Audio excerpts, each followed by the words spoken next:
Je serai au Hero Festival le samedi 10 et dimanche 11 novembre à Marseille. En plus, c'est ma dernière convention de l'année, alors si tu veux me voir, viens. Salut à tous, bienvenue aujourd'hui pour votre nouvel épisode de l'Otaktu, votre émission d'actu manga, animé, jeux vidéo qui résume toute l'actualité en moins de 10 minutes, enfin plus ou moins. Parce que plus de 10 minutes, tu peux quand même mettre plus de pubs, donc c'est plus intéressant. Mais bon, quand il n'y a pas d'infos, il n'y a pas d'infos, on peut pas faire durer ça une éternité. Je tenais déjà à vous remercier puisque la semaine dernière on a fait le record de vues depuis le retour de l'Otaktu, donc merci à tous. Par contre, le nombre de likes diminue de plus en plus, alors peut-être parce que au début je vous le rappelais, puis maintenant, enfin voilà, bref, faites comme vous voulez, ça se trouve vous n'aimez plus et voilà, vous mettez pas de like. Bref, cette semaine c'est un épisode assez court, mais il y a une petite nouveauté à la fin de la vidéo, vous verrez.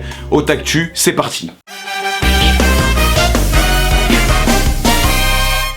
Malgré l'arrêt de la diffusion de Dragon Ball Super depuis quelques mois, tout va bien pour la Toei Animation. Ils ont enregistré un chiffre d'affaires de plus de 200 millions d'euros pour l'année 2018, soit une hausse de 9,1% par rapport en 2017. Mieux encore, un bénéfice net de 45,4 millions, ce qui là est une augmentation d'environ 31%. Et aussi bizarre que cela puisse paraître, c'est en partie grâce à Dragon Ball Super. Notamment grâce à la vente de la licence animée à l'étranger pour plus de 12 millions d'euros.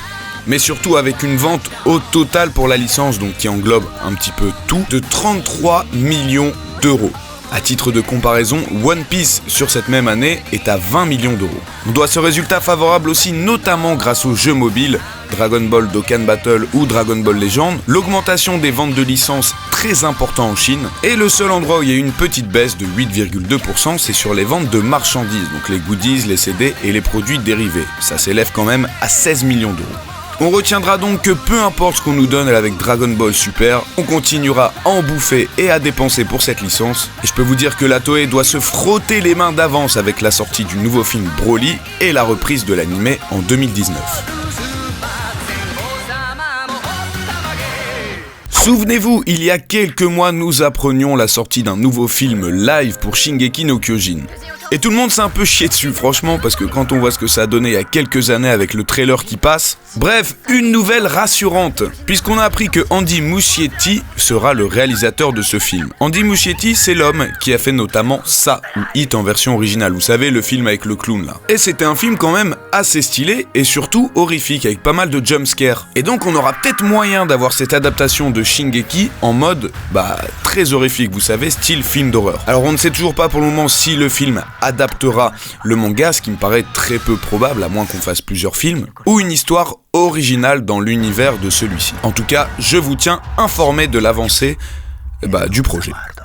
Et une bonne nouvelle pour les fans de Mob Psycho 100, puisqu'on a le premier trailer de la saison 2. L'épisode 1 sortira en janvier 2019 en simultané au Japon et en France sur crunchyroll.fr, et je vous laisse donc avec ce petit trailer.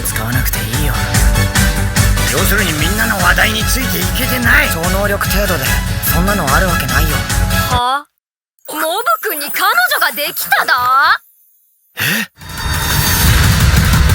あれは間違いないこの世のもんじゃなかったもしかして霊能力者さんですかもう人間じゃないみたいで呪いも霊も人間もそれ以外もモブの日常とつながってんだモブ君ぶっ殺しゃいいんだなんだとモブどうしようモブ吹っ飛ばせ僕にもできる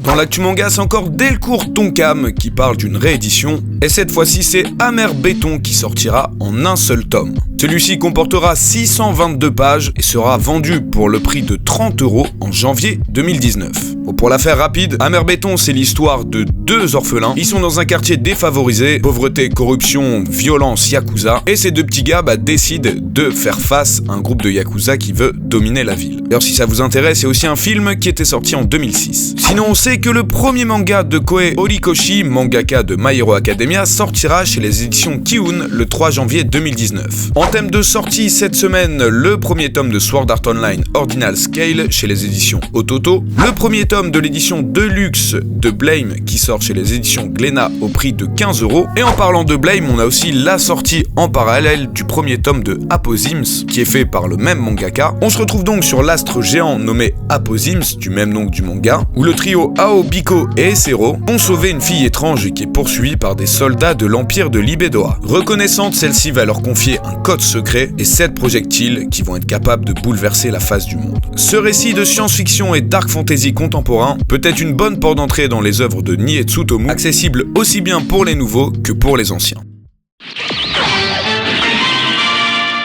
Dans la rubrique top cette semaine, on va encore parler de manga avec le top 10 des mangas vendus en France pour le mois d'octobre. À la 10e position, on retrouve le tome 10 de Radiant. 9e place, le tome 3 de The Promised Neverland. 8e, le tome 1 de Eden Zero. 7e, le tome 2 de Moriarty. 6e, le tome 3 de Dr. Stone. 5e, le tome 5 de Boruto. 4e, le tome 14 de Black Clover. 3e, le tome 13 de Tokyo Ghoul. 2e, le tome 15 de My Hero Academia. Et en premier, le tome 12 de One Punch Man. N'hésitez pas à me dire dans les commentaires quel tome vous avez acheté parmi ce top 10.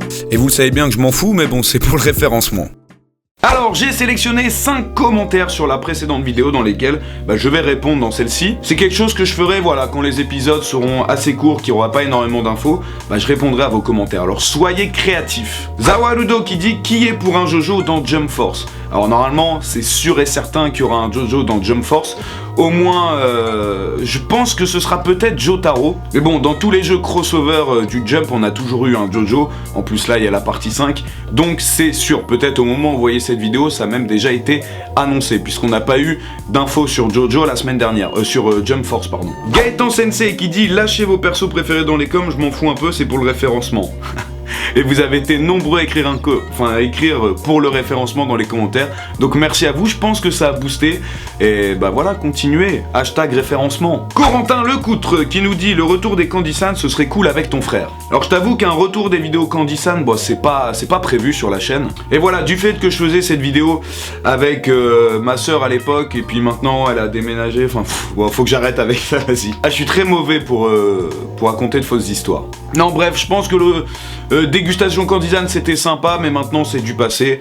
Voilà, c'était de très bonnes vidéos, mais au bout d'un moment on tourne un petit peu en rond. Et voilà, faut savoir mettre un trait au passé. Oh putain, qu'est-ce que c'est beau ce que je dis. Marielle W, j'espère qu'il va refaire des unboxings de figurines. Bon alors je vous dis tout, en fait c'était Bande Presto qui m'envoyait les figurines, et ils m'ont rien envoyé depuis le mois d'août. Donc, qu'est-ce que... Je peux peut-être faire un petit unboxing là. Putain, j'ai pas une figurine qui traîne quelque part. Alors bon voilà, comme je sais que vous êtes en manque, on va faire l'opening de cette petite figurine de Paul Naref. Tu connais, unboxing avec les dents. Et voilà, cette superbe WCF de Paul Naref, j'espère que vous êtes contents et que vous allez arrêter de me demander des Non sérieux, je pense que je vais tout recevoir d'un coup et je vais faire une vidéo méga unboxing, ça va être incroyable. Et le dernier commentaire de Stanley qui dit « Tu fais plus tes vues en ce moment ».